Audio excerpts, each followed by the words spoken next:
नमस्कार, एक बार फिर से मैं आप सभी के सामने उपस्थित हूँ बेहद महत्वपूर्ण टॉपिक के साथ। और आज हम बात करने वाले हैं जीएसटी स्लैब्स के बारे में, जिसको लेकर के काफी विवाद छिड़ा हुआ है और इसमें बदलाव की मांग करी जा रही है। इसके बदलाव के पीछे के कारण क्या है, क्यों लोग कह रहे हैं कि भाई इसमें बदलाव होना चाहिए? बिकॉज इस बार जो आपका टैक्स स्लैब आया ना, वो बड़ा उलझा हुआ है, यानी कि समझ के परे है लोगों से, और इस पर बहुत गलत तरीके का लोगों के ऊपर प्रभाव पड़ेगा। तो इसको समझेंगे हम। लंच डिनर पर 5% और आइसक्रीम खाई तो 18% जीएसटी। स्लैब में बदलाव की मांग, क्या कम होगी टैक्स की दरें? चलिए समझते हैं। अगर आप इसको एक एग्जांपल से समझाया गया है कि अगर आप किसी रेस्टोरेंट में खाना खाने जाते हो, ठीक है, आपने वहां पर कितना पे किया? 5% पे किया खाने के ऊपर। अब जैसे ही आप खाने के बाद कुछ मीठा खाने का सोचोगे और आपने आइसक्रीम ऑर्डर कर दी, तो यू हैव टू पे 18% of GST for this ice cream. तो ये क्या है? प्रेशर हो गया एक तरीके का।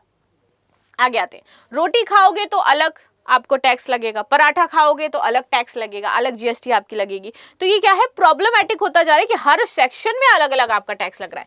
कोई ग्राहक एक रोटी और 2 पराठा खा ले तो बिल बनाने में दुकानदार परेशान होगा कि बनाए कैसे, कितना कितना किसका किसका ऐड करके उसके बाद हम दें, और उसके बाद बिल देख करके ग्राहक भी परेशान होगा, भैया कि हर में तो आपका जीएसटी लगा हुआ है, तो हम खाना खाएं या नहीं खाएं यहाँ पर, क्योंकि रोटी में अलग दिखेगा, पराठे में अलग दिखेगा, आइसक्रीम में अलग दिखेगा। तो इस तरीके से सब में वो जीएसटी लगा करके आपको देगा। रेस्टोरेंट में एसी चल रहा हो या नहीं, अगर रेस्टोरेंट को एसी रेस्टोरेंट का दर्जा प्राप्त है तो किसी भी फूड आइटम पर 18% की जीएसटी लगा दी जाएगी। तो इससे फायदा किसको होगा? रेस्टोरेंट वालों को होगा कि उन्होंने तो लगा तो दिया एसी, अब भले वो चल नहीं रहा हो, और वो क्या करेंगे? 18% जीएसटी लगा के, ले भैया एसी चल रहा है, एसी लगाए हुए हैं अपना, भले ही वो एसी चलाते ना हो। तो इससे जो आम जनता है, जो उपभोक्ता है, एक्चुअली उस पर प्रेशर ज्यादा पड़ रहा है, और साथ ही साथ जो बिल बनाने वाले हैं उन पर अलग टाइप का प्रेशर है, लेकिन इनको लाभ मिल रहा है।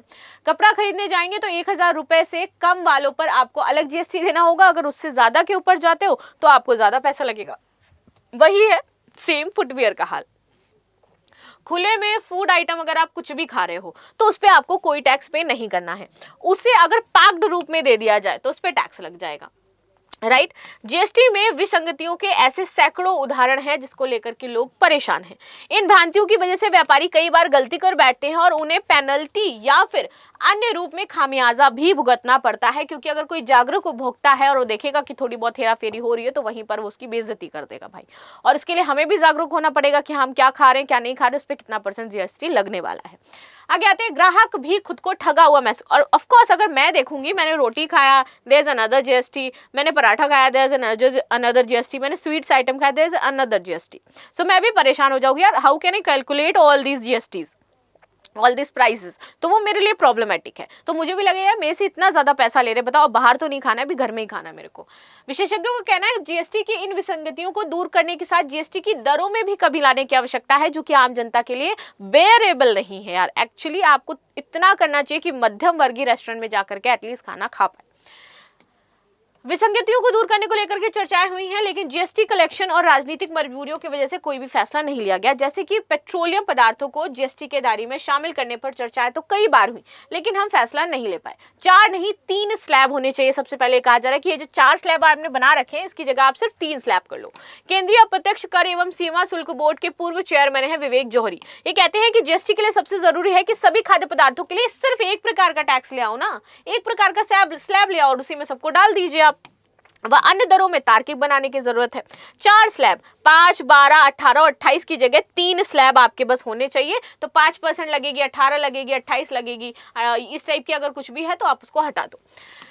डेलाइट के पार्टनर हैं हरप्रीत सिंह, इनका कहना है कि जीएसटी दरों को तर्कसंगत बनाने के मुकदमेबाजी में भारी कमी आई है। जीएसटी स्लैब कम होने से भारत में विकसित देशों की श्रेणी में शामिल हो जाएगा। साथ ही जीएसटी के रिटर्न प्रणाली और इनपुट टैक्स क्रेडिट नीति में भी बदलाव होगा। अगर हम जीएसटी स्लैब में बदलाव करते हैं तो भारत क्या करेगा? ग्रोथ करेगा, इनका कहना है। जीएसटी काउंसिल की अगली बैठक में जीएसटी दरों को तर्कसंगत बनाने और कई आइटम की दरों में कमी करने पर चर्चा शुरू हो सकती है। तो कई हमें मामलों में देखने को मिलेगा कि शायद उनका जो जीएसटी दर है वो कम कर दिया जाए, लेकिन माना जा रहा है कि राज्य राजस्व में कमी की आशंका से इन दरों को कम करना नहीं चाहेंगे। वो तो चाहते हैं हमें ज्यादा से ज्यादा टैक्स मिले, तो राज्य क्या करेंगे? इसका विरोध करेंगे, जहां पर ये स्लैब कम करने जाएंगे।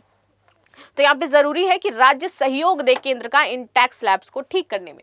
जीएसटी दरों में कमी से क्या घट जाएगा हमारा राजस्व, चलो ये समझते हैं। देखिए, अप्रत्यक्ष कर विशेषज्ञ डेलॉयट के पार्टनर एमएस मनी के मुताबिक ये सोचना गलत है कि जीएसटी दरों की कमी से हमारा राजस्व संग्रह घट जाएगा, क्योंकि एक्सपर्ट है, इनका कहना है दर कम होने से वस्तुएं सस्ती होंगी, वस्तुएं सस्ती होंगी तो खपत हमारी बढ़ेगी, खपत बढ़ेगी तो मैन्युफैक्चरिंग सेक्टर हमारा बूस्ट करेगा और इससे रोजगार बढ़ेगा, और रोजगार बढ़ेगा तो हमारा जो राजस्व है वो ऐसे ही बढ़ जाएगा। तो ये कुछ इस तरीके से कनेक्टेड है चारों लाइन आपस में, और इससे बूस्ट मिलेगा हमारे औद्योगिक सेक्टर को। तो कहीं से भी ये नहीं होगा कि भाई हमें क्या है, इसमें घाटा हो रहा है। आगे बात करते हैं। पूर्व डिप्टी सीएम तथा छत्तीसगढ़ के पूर्व डिप्टी सीएम हैं तथा बिक्री कर मंत्री हैं टीएस सिंहदेव भी ये भी मानते हैं कि उपभोक्ताओं के लिए जीएसटी टैक्स की दरों को कम करने की जरूरत है। राज्य अपने राजस्व में कमी से समझौता नहीं करेंगे, इसीलिए जीएसटी दरों को तर्कसंगत बनाने और स्लैब में बदलाव के दौरान राजस्व और उपभोक्ता के बीच का रास्ता यहाँ पर निकाला जाएगा। राजस्व बढ़ने पर राज्यों को वित्तीय रूप से कोई नुकसान नहीं होगा, क्योंकि राज्यों को ऐसे जीएसटी के साथ केंद्र के जीएसटी में भी हिस्सेदारी मिलती है, तो इस तरीके से उनको पैसा मिलता रहेगा। विशेषज्ञों का क्या कहना है इस मुद्दे को लेकर के? देखिए, विशेषज्ञों का कहना है कि पेट्रोलियम पदार्थ को जीएसटी में लाने के लिए केंद्र सरकार को पहल करनी चाहिए, एंड ये जरूरी हो जाता है। राज्यों के भरोसे छोड़ने पर पेट्रोलियम कभी भी जीएसटी के दायरे में नहीं आएगा। अगर हमने इनको राज्यों पर टिप्पण कर दिया तो इसके लिए जरूरी है कि केंद्र ही कानून बनाए। आने वाले महीने में जीएसटी दर बदलाव पर चर्चा शुरू आपकी हो सकती है, और इसके साथ हमें नए स्लैब्स जो हैं वो देखने को भी मिल सकते हैं। इसके मुताबिक हर एक देश के उप मुख्यमंत्री जो मंत्री समूह हैं, इन्होंने भी अपनी रिपोर्ट पेश कर दी है अपने अपने राज्य को लेकर के, कहाँ कितने स्लैब्स हैं, कहाँ कितनी जीएसटी लग रही है, किस पे कितनी जीएसटी लगाई जा रही है। अब वित्त मंत्री क्या करेंगे, उनका पहले एनालिसिस करेंगे और उसके बाद फिर आपकी जब जीएसटी काउंसिल की मीटिंग होगी तो उसमें बदलाव किए जाएंगे। तो ये थी न्यूज जो हमने डिस्कस करी। मिलते हैं नेक्स्ट क्लास में। बाकी आपकी क्या राय है, जीएसटी स्लैब्स को लेकर के बदलाव होना चाहिए या नहीं होना चाहिए, वो मुझे अवश्य बताइएगा। And thank you so much. Like share subscribe करना बिल्कुल भी ना भूलें। And again thanks.